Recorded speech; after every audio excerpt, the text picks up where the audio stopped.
بسم الله الرحمن الرحيم.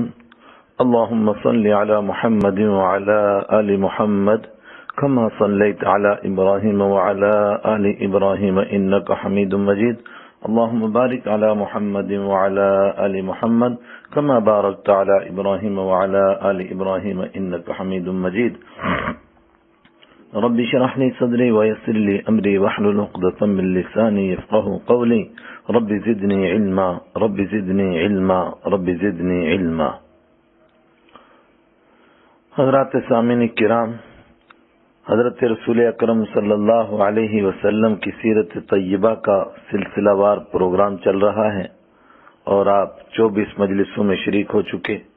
آج 25ویں مجلس ہے آپ کی، اور اس میں ہجرت کے بعد مکہ والوں کا مدینہ منورہ پر حملے کرنے کے منصوبے اور مسلمانوں کو مدینہ آنے کے باوجود بھی چین سے نہ بیٹھنے دینا، ان کے خلاف سازشیں کرنا، منصوبے بنانا، اس کا تذکرہ انشاءاللہ ہم کریں گے.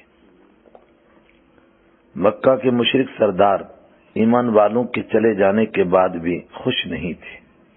ایمان والے مکہ سے چلے گئے مگر پھر بھی وہ خوش نہیں. کمزور اور بے بس مسلمان تو انہوں نے مکہ میں قیدی بنائے ہوئے تھے جن کو ہجرت بھی نہیں کرنے دیتے تھے. اس سے بھی آگے بڑھ کر مظلوم مسلمانوں کا مدینہ میں ایک ساتھ جمع ہونا اور آرام سے رہنا بھی انہیں برداشت نہیں ہو رہا تھا. صبح شام یہی منصوبے، یہی مشورے ہوتے رہتے تھے کہ مسلمانوں کو مدینہ سے کیسے باہر نکالا جائے. اس کے لیے وہ جتنی کوشش کر سکتے تھے کر رہے تھے. بس 2 قصے یہاں ہم بات سمجھنے کے لیے عرض کرتے ہیں، وہ انشاءاللہ کافی ہوں گے. نمبر 1، پیچھے یہ بات گزر چکی ہے کہ مدینہ میں مسلمان اور یہودیوں کے علاوہ ایک طبقہ ابھی بھی مشرکین کا موجود تھا جن کا سردار عبداللہ بن ابی بن سلول تھا. دراصل بات یہ ہوئی تھی کہ مدینہ کے لوگ لڑائیوں سے تنگ آ چکے تھے. اسلام کی روشنی سے کچھ دیر پہلے ہی آپسی اتحاد کے لیے محنت چل پڑی تھی.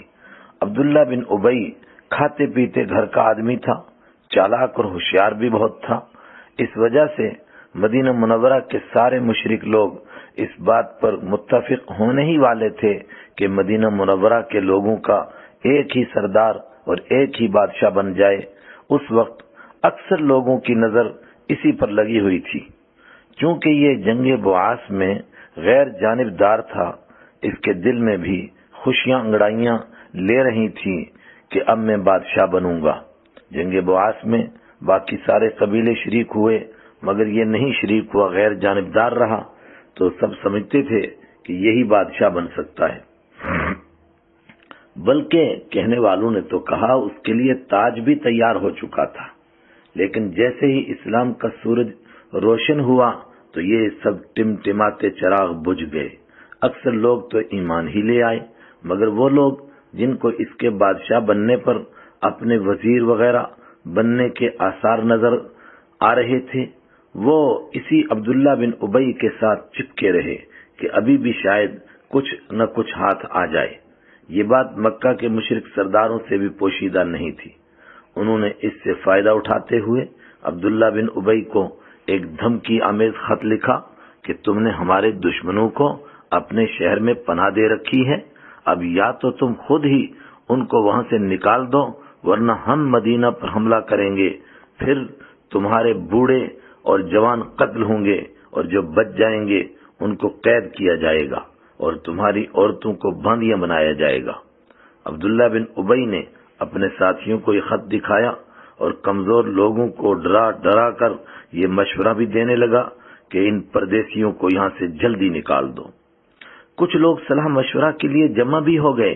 انصار کو معلوم ہوا، ایمان والے صحابہ کرام کو جو مدینہ کے رہنے والے تھے انہی کو انصار کہتے.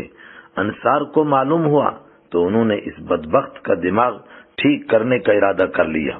حضرت رحمت عالم صلی اللہ علیہ وسلم کو پتہ چلا تو آپ صلی اللہ علیہ وسلم دوڑے ہوئے اس مجمع میں پہنچے اور فرمایا، لوگو تمہیں کیا ہو گیا؟ تم دشمن کے بغیر ہی خود ہی جھگڑا کر کے مرنے لگے ہو؟ اس پر لوگ ادھر ادھر بکھر گئے، تتر بتر ہو گئے اور بات آئی گئی ہو گئی۔ لیکن اس ایک واقعے سے ہم اندازہ لگا سکتے ہیں کہ مکہ کے مشرکین کن گھٹیا حرکتوں پر اتر آئے تھے۔ ایک اور قصہ، کرز بن جابر الفہری مکہ کے سرداروں میں ایک بڑا سردار تھا جو بعد میں ایمان بھی لے آئے تھے۔ اس نے مسلمانوں کی طاقت کا اندازہ لگانے کے لیے مدینہ پاک کی ایک چراگاہ پر حملہ کر دیا، جہاں سے کافی اونٹ اور بکریاں لوٹ کر لے گیا۔ اس کے لوٹنے کے طریقے سے صاف معلوم ہو رہا تھا کہ یہ سب کچھ ابو جہل اور اس کے پیروکاروں کے مشورے سے ہو رہا ہے، جس کا مقصد مسلمانوں کے رد عمل اور ان کی طاقت کا اندازہ لگانا ہے کہ دیکھیں مسلمان اس کے جواب میں کیا کرتے ہیں، کیونکہ اونٹوں کی لوٹ مار کرنا، اس طرح ڈکیتیاں ڈالنا، یہ مکہ والوں کا کام نہیں تھا، یہ ضرور چھیڑ چھاڑ کرنے کا ایک طریقہ تھا۔ مسجد حرام کے دروازے مسلمانوں کے لیے بند، ایک اور تیسرا مسئلہ۔ ہجرت کے کچھ دن بعد حضرت سعد بن معاذ رضی اللہ عنہ نے عمرہ کا ارادہ کیا۔ مکہ میں امیہ بن خلف ان کا حلیف اور واقف تھا پرانا، وہ تجارت کے لیے جب بھی آتا تھا ان کے پاس ہی قیام کرتا تھا، یہ بھی جب مکہ جاتے اسی کے پاس رہتے تھے، اس بار بھی اسی کے پاس رہے۔ حضرت سعد رضی اللہ عنہ نے اس سے کہا، مجھے بیت اللہ شریف کا طواف کرنے کے لیے ایسے وقت لے چلو جب وہاں بھیڑ نہ ہو۔ وہ ان کو دوپہر کے وقت لے گیا، یہ طواف کرنے لگے۔ اچانک ہی آگے سے ابو جہل آ رہا تھا۔ اس نے امیہ سے پوچھا، یہ کون ہے؟ اس نے کہا، یہ سعد ہیں جو یثرب سے مدینہ سے آئے ہیں۔ اس پر وہ کہنے لگا کہ اگر تو امیہ کے ساتھ نہ ہوتا تو نہ ایسے اطمینان سے طواف کرتا اور نہ یہاں سے واپس زندہ جا سکتا۔ پھر امیہ پر غصہ ہونے لگا کہ تو ایسے بے دینوں کو پناہ دیتا ہے۔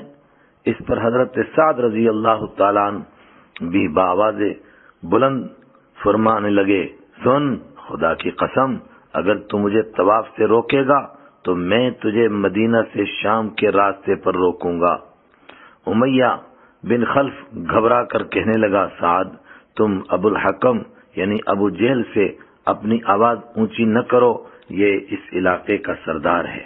حضرت سعد رضی اللہ عنہ نے ڈانٹ کر جواب دیا، امیہ، رہنے دے، زیادہ باتیں نہ کر، میں نے تو تیرے بارے میں بھی رحمت عالم صلی اللہ علیہ وسلم سے سنا ہے کہ تو بھی صحابہ کرام کے ہاتھوں قتل ہوگا۔ امیہ یہ بات سن کر بہت ڈر گیا، گھر جا کر اپنے گھر والوں سے کہنے لگا، بیوی بچوں سے، کہ محمد صلی اللہ علیہ وسلم کی بات کبھی جھوٹی نہیں ہوئی۔ ابو جہل کی اس دھمکی اور حضرت سعد رضی اللہ تعالیٰ عنہ کے جواب سے یہ بات عیاں ہو گئی کہ اب دونوں فریق ایک دوسرے پر حملے کے لیے آزاد ہو گئے۔ لیکن مسجد حرام کے دروازے مسلمانوں کے لیے کیسے بند کر دیے گئے، اس کا ٹھیک علم تو صلح حدیبیہ والے واقعے سے ہوتا ہے، جب مشرکین نے حضرت رحمت عالم صلی اللہ علیہ وسلم اور 1400 صحابہ کرام کو عمرہ کرنے سے روک دیا تھا۔ حالانکہ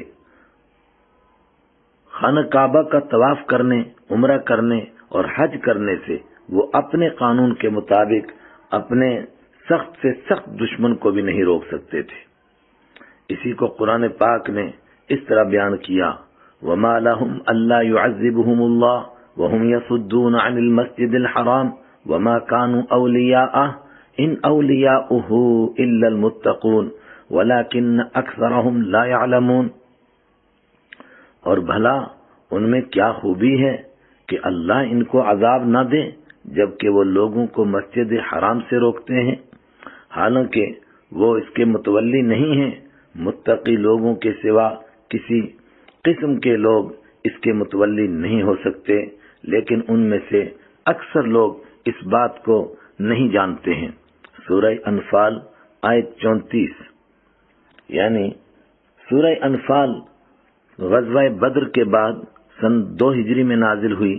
اس کا مطلب یہ ہے کہ 2 ہجری تک مسلمانوں کے لیے حرم کے دروازے بند کر دیے تھے، جیسا کہ یہاں قرآن پاک نے کہا وَهُمْ يَصُدُّونَ عَنِ الْمَسْجِدِ الْحَرَامِ، وہ لوگوں کو مسجد حرام سے روکتے ہیں۔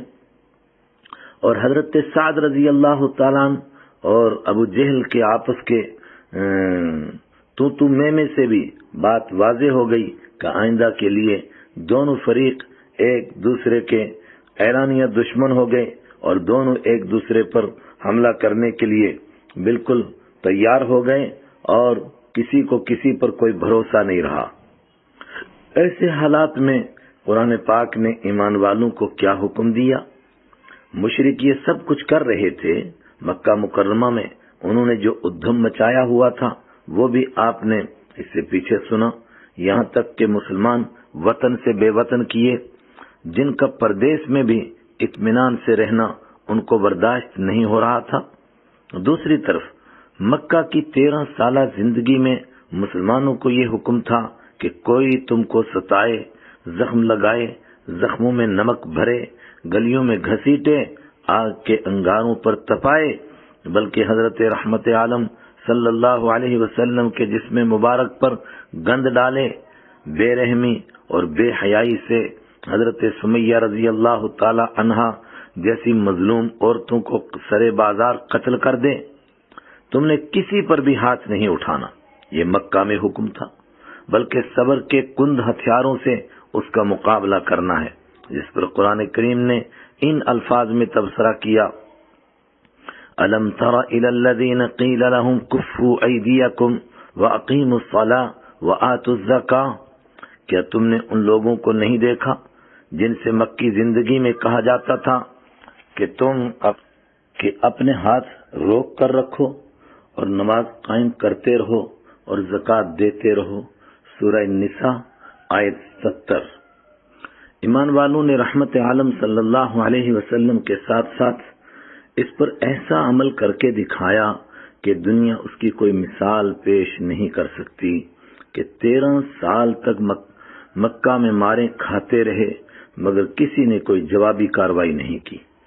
لیکن جس وقت ان ظالموں نے مدینہ منورہ آ جانے کے بعد بھی مسلمانوں کا پیچھا نہیں چھوڑا، اندھیرے کے اندھے پجاریوں نے مکر و فریب اور سازشوں کے تانے بانے بننے شروع کر دیے تاکہ یہ چراغ ہمیشہ کے لیے بجھ ہی جائے اور دنیا میں اندھیرے کے علاوہ کچھ باقی نہ رہے اور مسلمانوں کا نام و نشان مٹ جائے۔ اس وقت مدینہ منورہ میں اللہ تعالیٰ نے اپنے نیک بندوں کو بھی اجازت دے دی کہ اب تم بھی ظالموں کے دانت توڑ سکتے ہو، کیونکہ تم پر بہت ظلم ہو چکا ہے۔ اسی موقع پر قرآن کریم کی یہ آیت نازل ہوئی جس کے لیے کہا گیا ہے کہ اس موضوع کی یہ سب سے پہلی آیت ہے۔ اذن للذین یقاتلون بانہم ظلموا وان اللہ علی نصرہم لقدیر الذین اخرجوا من دیارہم بغیر حق الا ان یقولوا ربنا اللہ، جن لوگوں سے جنگ کی جا رہی ہے انہیں یہ اجازت دی جاتی ہے کہ وہ اپنے دفاع میں لڑیں کیونکہ ان پر بہت ظلم کیا گیا ہے، اور یقین رکھو کہ اللہ ان کو فتح دلانے پر پورے طور پر قادر ہے۔ یہ وہ لوگ ہیں جنہیں صرف اس بات پر اپنے گھروں سے ناحق نکالا گیا ہے کہ انہوں نے یہ کہا تھا کہ ہمارا پروردگار، ہمارا پالنے والا، ہمارا رب اللہ ہے۔ سورہ حج آیت 39 اور 40۔ یعنی بس اتنی سی بات پر انہیں گھروں سے نکال دیا گیا کہ اللہ تعالیٰ کو اپنا رب کیوں کہتے ہو؟ سبحان اللہ، یہ کوئی غلطی ہے، یہ کوئی گناہ ہے، یہ کوئی جرم ہے۔ اور وہ مظلوم بیچارہ جو پہلے ہی کمزور ہے، مصیبتوں میں دبا ہوا ہے، وہ کیسے ظالم کا مقابلہ کرے گا؟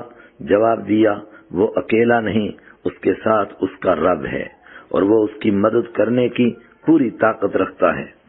جنگ کی اس اجازت پر کسی کے دل میں آ سکتا تھا کہ یہ تو امن اور سلامتی والا دین ہے، یہ تو مہر و محبت والا مذہب ہے، یہ محبوب کبریا صلی اللہ علیہ وسلم کا دین ہے جو سب کے لیے رحمت بن کر آئے تھے، جنہوں نے آج تک گالیوں کے بدلے دعائیں دی تھی، جنہوں نے طائف میں پتھروں کی برسات برسانے والوں کے لیے ہدایت کی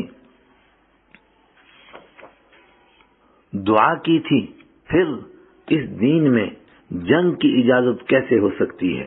اس کا جواب دیتے ہوئے فرمایا کہ مظلوم اگر ہمیشہ ظلم سہتا رہے اور ظالم کو کچھ کہنے کی بھی اجازت نہ ہو، تب تو دنیا میں بدمعاشوں اور گنڈوں کا راج ہو جائے گا، پھر تو شریف اور عزت دار لوگوں کو زمین میں کھڑا بھی نہیں ہونے دیا جائے گا، بلکہ پھر تو مذہبی شریف لوگوں کو ہی نہیں بلکہ مذہبی جگہوں کو بھی شیطان کے پجاری تہس نہس کر کے ان کا نام و نشان مٹا دیں گے، چاہے وہ جگہ کسی بھی مذہب کی کیوں نہ ہو، کسی بھی دھرم کی کیوں نہ ہو، اور دنیا میں ایک ہنگامہ برپا ہو جائے گا۔ اس کے لیے فرمایا وَلَوْلَا دَفْعُ اللَّهِ النَّاسَ بَعْضَهُمْ بِبَعْضٍ لَهُدِّمَتْ صَوَامِعُ وَبِيعٌ وَصَلَوَاتٌ وَمَسَاجِدُ يُذْكَرُ فِيهَا اسْمُ اللَّهِ كَثِيرًا وَلَيَنْصُرَنَّ اللَّهُ مَن يَنْصُرُهُ إِنَّ اللَّهَ لَقَوِيٌّ عَزِيزٌ۔ اور اگر اللہ تعالی لوگوں کے ایک گروہ کے شر کو دوسرے کے ذریعے دفع نہ کرتا تو خانقاہیں اور کلیسا اور عبادت گاہیں اور مسجدیں جن میں کثرت سے اللہ تعالیٰ کا ذکر کیا جاتا ہے سب مسمار کر دی جاتی، سب گرا دی جاتی، اور اللہ ضرور ان لوگوں کی مدد کرے گا جو اس کے دین کی مدد کریں گے۔ بلا شبہ اللہ بڑی قوت والا، بڑے اقتدار والا ہے۔ سورہ حج آیت 40۔ اور اگر ظالموں کے بجائے اللہ تعالیٰ کے خاص نیک بندوں کے پاس دنیا کا نظام آ جائے گا، انہیں حکومت مل جائے گی، وہ کیا کریں گے؟ ان کے خاص کاموں کا تعارف کراتے ہوئے فرمایا الذین ان مکناہم فی الارض اقاموا الصلاۃ وآتوا الزکاۃ وامروا بالمعروف ونہوا عن المنکر وللہ عاقبۃ الامور۔ یہ ایسے لوگ ہیں کہ اگر ہم انہیں زمین میں اقتدار بخشیں تو وہ نماز قائم کریں اور زکوٰۃ ادا کریں اور لوگوں کو نیکی کی تاکید کریں اور برائی سے روکیں، اور تمام کاموں کا انجام اللہ ہی کے قبضے میں ہے۔ سورہ حج آیت 41۔ مطلب یہ کہ یہ اجازت جنگ دنیا کی جنگوں کی طرح نہیں، نہ یہ قوم، قبیلہ، برادری اور خاندان کا نام اونچا کرنے کے لیے ہے، اور نہ دنیا دار بادشاہوں کی طرح ملک بڑھانے، دولت سمیٹنے اور اپنی سرحدوں کو وسیع کرنے کے لیے ہے۔ یہ تو دنیا کو ظالموں کے ظلم اور قہر سے نجات دلا کر امن و امان قائم کرنے کی ایک خدائی ترتیب ہے، اور انشاءاللہ آگے جب ایمان والوں کو اللہ نے یہ اقتدار دیا تو انہوں نے کیسے کر کے دکھایا، آپ اس کا عملی نمونہ دیکھیں گے صحابہ کرام کی زندگیوں میں کہ پھر دنیا کو ان کی شکلوں میں کس قدر امن و امان کی نعمتیں نصیب ہوئیں۔ پھر رحمت عالم صلی اللہ علیہ وسلم دنیا کے ہر انسان کے لیے نمونہ بن کر آئے ہیں، ہر ایک کو سیدھی راہ دکھانے کے لیے تشریف لائے ہیں، اور ظالم بھی دنیا میں ہمیشہ رہیں گے، ان کے ساتھ جنگ بھی ناگزیر ہے، تو مظلوم جنگ کرنے والوں کا بھی حق ہے کہ ان مظلوموں کو اپنے دفاع میں جنگ کرنے کے طریقے اور جنگ کے مقاصد سمجھائے جائیں۔ پھر انسان کے اصل اخلاق کا پتہ بھی صلح سے زیادہ جنگ میں لگتا ہے۔ جنگ میں سمجھ سکتے ہیں کہ یہ کس قسم کے اخلاق کے مالک ہیں۔ جنگ جیتنے والے ہارنے والوں کے ساتھ، اور قید کرنے والے قید ہونے والوں کے ساتھ، اور مظلوم ظالموں کو شکست دے کر ان کی بستیوں کے ساتھ کیا سلوک کرتے ہیں، یہی انسانی اخلاق کے ظاہر ہونے کے مواقع ہیں۔ رحمت عالم صلی اللہ علیہ وسلم اور صحابہ کرام کو اس کی اجازت اسی لیے ملی تاکہ دنیا اس موقع پر بھی ان کے اخلاق دیکھ سکے اور دنیا کے لیے وہ نمونہ بن سکیں، فرمایا لقد کان لکم فی رسول اللہ اسوۃ حسنہ لمن کان یرجو اللہ والیوم الآخر وذکر اللہ کثیرا.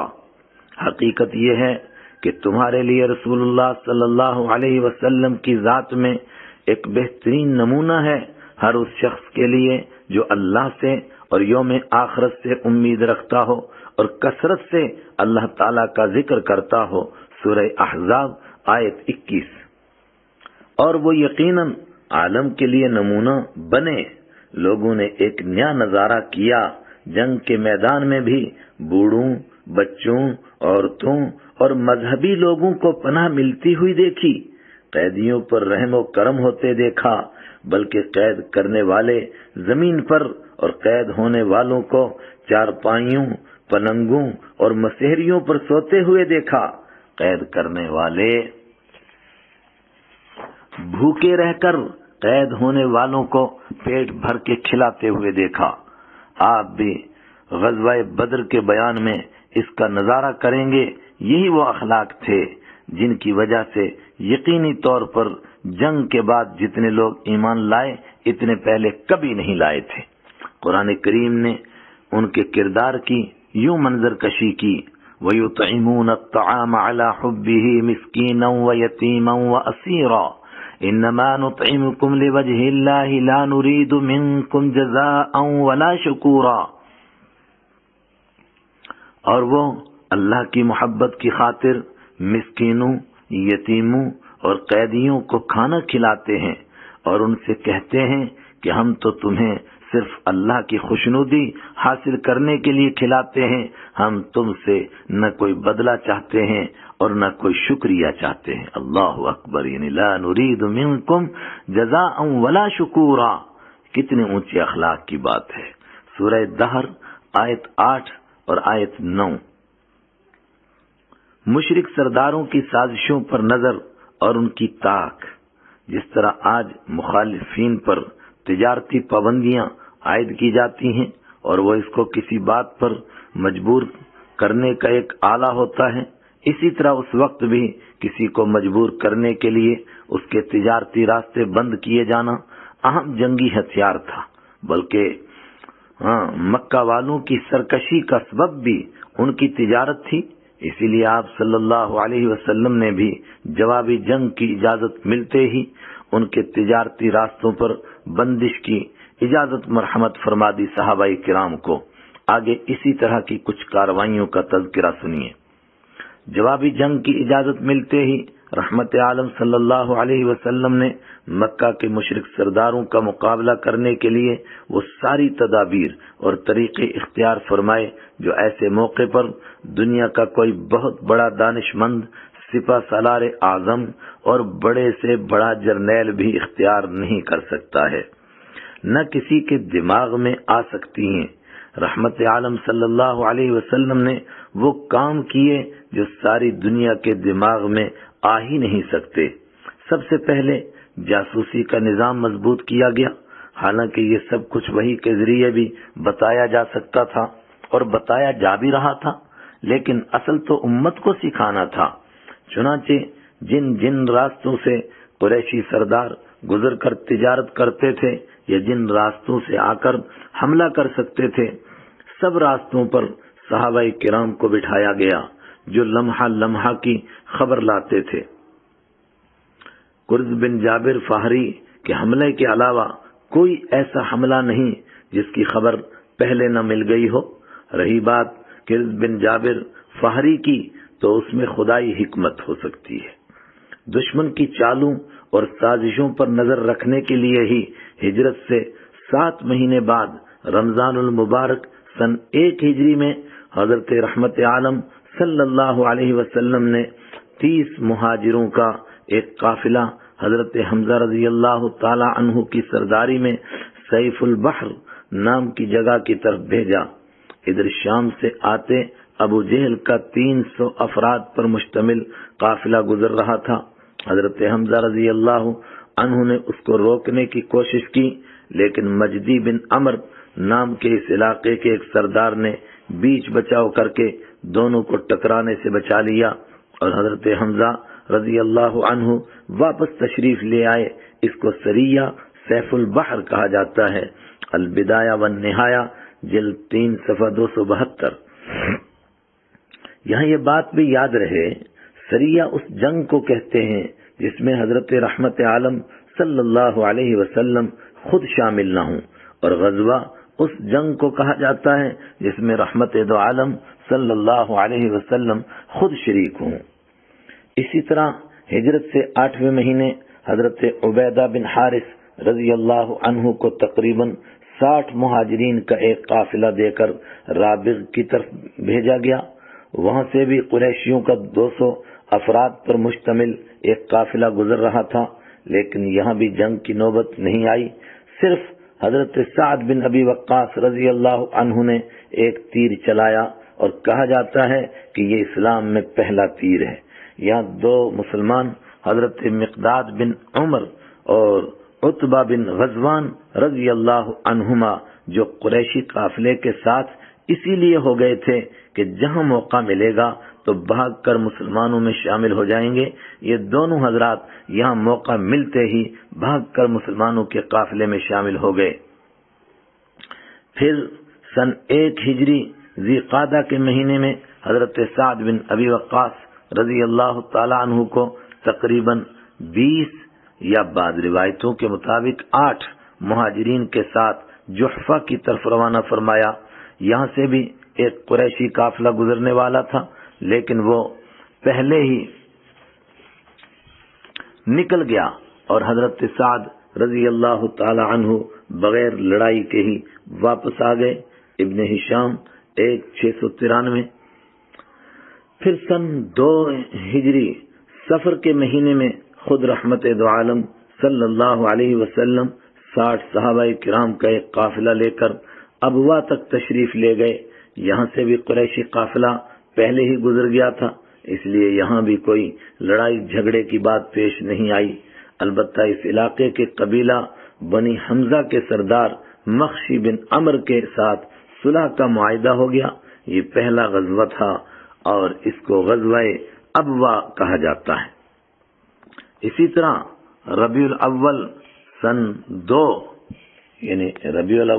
2 ہجری میں آپ صلی اللہ علیہ وسلم کو معلوم ہوا کہ مکی مشرکوں کا ایک قافلہ بوات نام کی جگہ سے گزرنے والا ہے۔ آپ صلی اللہ علیہ وسلم نے 200 صحابہ کرام کی جماعت لے کر اس کا پیچھا کیا، لیکن یہ بھی آپ صلی اللہ علیہ وسلم کے پہنچنے سے پہلے ہی یہاں سے گزر گیا، اور آپ صلی اللہ علیہ وسلم صحابہ کرام کو لے کر خیریت سے واپس تشریف لے آئے۔ جمادی الاولی سن 2 ہجری میں رحمت عالم صلی اللہ علیہ وسلم نے ینبوع کے قریب عشیرہ نام کی جگہ کے بارے میں سنا کہ وہاں سے ایک اور قافلہ گزر رہا ہے۔ آپ صلی اللہ علیہ وسلم نے اس کا راستہ روکنے کے لیے 200 صحابہ کرام کی جماعت لے کر اس علاقے کا ارادہ فرمایا، لیکن یہاں پہنچ کر معلوم ہوا کہ وہ قافلہ تو کئی دن پہلے ہی یہاں سے گزر گیا ہے۔ حضور اکرم صلی اللہ علیہ وسلم یہاں کچھ دن قیام فرما کر اس علاقے کے مشہور قبیلہ بنی مدلج کے ساتھ صلح کا معاہدہ کر کے واپس تشریف لے آئے۔ اسی مہینے کے آخر میں کرز بن جابر فہری نے مدینہ منورہ کی ایک چراگاہ پر حملہ کر کے کئی سارے اونٹ اور بکریاں لوٹ لیں۔ حضرت نبی اکرم صلی اللہ علیہ وسلم کو معلوم ہوا تو صحابہ کرام کی ایک جماعت بنا کر اس کا پیچھا کیا، اور بدر نام کی جگہ کے قریب صفوان تک اس کے پیچھے تشریف لے گئے، مگر وہ بھاگنے میں کامیاب ہو گیا۔ لیکن کچھ سال بعد ہی اللہ تعالیٰ نے ان کو ایمان نصیب فرما دیا، اور وہ توبہ کر کے اونچے مرتبے کے صحابی بن گئے رضی اللہ عنہ۔ ان غزوات و سرایا میں کسی جنگ کی نوبت نہیں آئی۔ اس کی ظاہری وجہ یہ لگتی ہے کہ ان کاروائیوں کا مقصد تھا ہی ڈرانا، دھمکانا اور راستوں پر نظر رکھنا، نیز اپنے وجود کا احساس دلانا۔ لڑائی اصل مقصد تھا ہی نہیں، اور اللہ تعالیٰ کو یہی منظور تھا۔ صحابہ کرام کی عملی مشق بھی اس کے ذریعے سے ہو رہی تھی۔ اس لیے کسی جنگ کی نوبت نہیں آئی۔ سریہ عبداللہ بن جحش، جنگ کوئی بچوں کا کھیل نہیں، جنگ آخر جنگ ہے، جہاں ناشوں کے ڈھیر لگتے ہیں، جہاں جسم کے ٹکڑے بلکہ چھیچڑے ہوا میں بکھر جاتے ہیں، جہاں خون کے دریا بہہ پڑتے ہیں۔ اس لیے ان گزشتہ مہموں کو اس کے لیے ٹریننگ اور مشق بھی کہا جا سکتا ہے کہ دل و دماغ اللہ تعالیٰ کے عشق میں حضرت رحمت عالم صلی اللہ علیہ وسلم کے حکم پر جسم و جان قربان کرنے کے لیے پورے طور پر تیار ہو جائیں۔ اسی کی ایک مثال حضرت عبداللہ رضی اللہ تعالی عنہ کا سریہ بھی ہے۔ ان کو 11 مہاجرین کا امیر بنا کر مکہ کے راستے پر روانہ فرمایا اور ایک خط دے کر فرمایا 2 دن تک مسلسل چلتے رہو اور 2 دن کے بعد یہ خط کھول کر دیکھنا، اس میں جو لکھا ہوگا اس پر عمل کرنا۔ 2 دن بعد انہوں نے وہ خط پڑھا، اس میں لکھا ہوا تھا کہ تم مکہ اور طائف کے راستے پر نخلا نام کی جگہ میں چھپ کر بیٹھ جاؤ اور قریشیوں کے حالات کی خبر ہمیں دیتے رہو۔ حضرت عبداللہ بن جحش رضی اللہ عنہ نے ساتھیوں کو خط سنایا، سب عمل کے لیے تیار ہو گئے اور نخلا جا کر بیٹھ گئے۔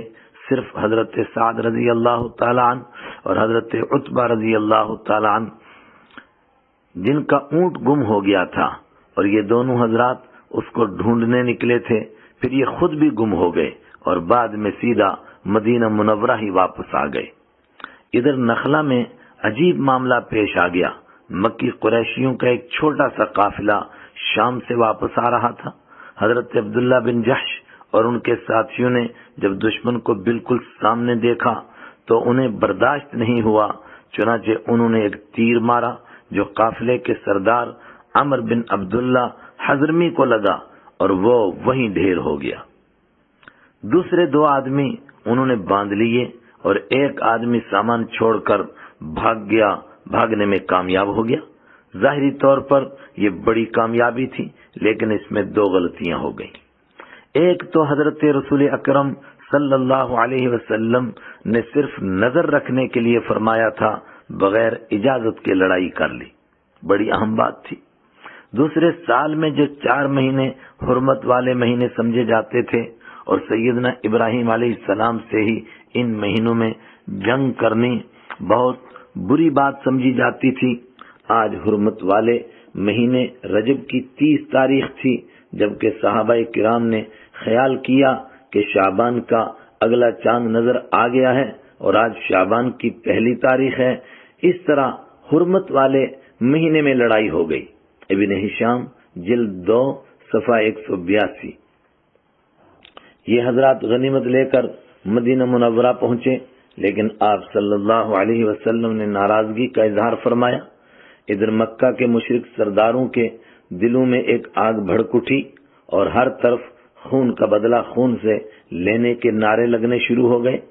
مرنے والے عمر بن عبداللہ حضرمی کے بھائی نے اپنی حمایت کے لیے گھر گھر جا کر مظلومیت کی دہائی دی، جس کے جواب میں مشرکین نے ایک تو اسلام اور مسلمانوں کو بدنام کرنے کی کوششیں شروع کر دی کہ دیکھو یہ اسلام ہے جس کو کہتے تھے یہ سلامتی والا مذہب اور سلامتی والا دین ہے، اور یہ مسلمان ہیں جن کو لوگ امن پسند سمجھتے تھے، انہوں نے تو آج حرمت والے مہینے کا بھی کوئی خیال نہیں کیا، یہ تو قاتل ہے۔ اس کے جواب میں قرآن کریم نے انہیں مکی زندگی یاد کروائی کہ تم نے اسی حرم میں اور انہی حرمت والے مہینوں میں مسلمانوں کے ساتھ کیا کیا سلوک کیا، وہ کرتوت تم بھول گئے اور تم نے مسلمانوں کی بھول سے ہونے والی ایک غلطی پر آسمان سر پر اٹھا لیا۔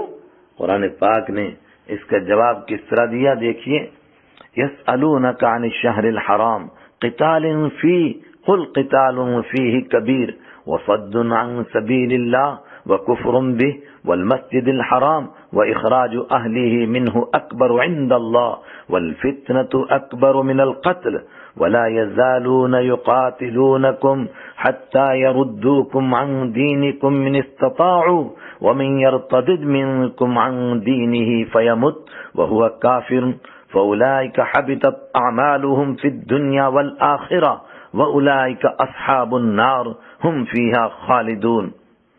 لوگ آپ سے حرمت والے مہینے کے بارے میں پوچھتے ہیں کہ اس میں جنگ کرنا کیسا ہے؟ آپ فرما دیجئے کہ اس میں جنگ کرنا بڑا گناہ ہے، مگر لوگوں کو اللہ کے راستے سے روکنا، اس کے خلاف اللہ تعالی کفر کی روش اختیار کرنا، یعنی اللہ تعالیٰ کے ساتھ کفر کرنا، مسجد حرام پر بندش لگانا اور اس کے باسیوں کو وہاں سے نکال باہر کرنا اللہ کے نزدیک زیادہ بڑا گناہ ہے، اور فتنہ قتل سے بھی زیادہ سنگین چیز ہے۔ اور یہ کافر برابر تم لوگوں سے جنگ کرتے رہیں گے، یہاں تک کہ اگر ان کا بس چلے تو یہ تم کو تمہارا دین چھوڑنے پر آمادہ کریں، تمہیں مجبور کریں، اور اگر تم میں سے کوئی شخص اپنا دین چھوڑ دے اور کافر ہونے ہی کی حالت میں مر جائے تو ایسے لوگوں کے اعمال دنیا و آخرت دونوں میں برباد ہو جائیں گے۔ ایسے لوگ دوزخ والے ہیں، وہ ہمیشہ اسی میں رہیں گے۔ سورہ بقرہ آیت 217۔ دوسرے مدینہ پاک پر حملہ کرنے کے منصوبے بنانے لگ گئے، یعنی ایک تو مسلمانوں کو بدنام کرنے کی کوشش کی، اور ساتھ ساتھ لوگوں کے جوش اور لوگوں کے غصے کا فائدہ اٹھاتے ہوئے مدینہ منورہ پر حملہ کرنے کے منصوبے بنانے لگ گئے۔ شاعروں نے شاعری سے اور لیڈروں نے تقریروں کے زور پر آگ لگانے میں کوئی کمی نہیں چھوڑی۔ آخر یہ مشورہ ہوا کہ سارے لوگ مرد و عورت سب ایک تجارتی قافلہ تیار کریں جس میں ہر شخص کچھ نہ کچھ سرمایہ لگائے، پھر اصل رقم تو واپس کر دی جائے گی، لیکن نفع میں سے ایک حصہ صرف مسلمانوں سے مقابلہ کرنے اور انہیں دنیا سے مٹانے کے لیے رکھا جائے گا۔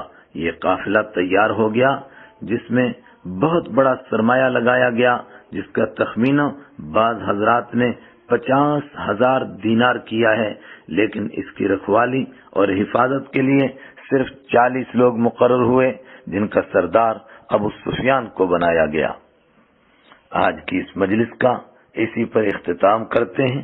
یہ ہماری بڑی اہم مجلس ہے، اگر آپ کو موقع ہو تو اس کو ایک بار نہیں کئی بار سنیے گا کہ کیا حالات تھے جن حالات میں ایمان والوں کو جوابی کارروائی کرنے کی اجازت دی گئی۔ وآخر دعوانا ان الحمد للہ رب العالمین۔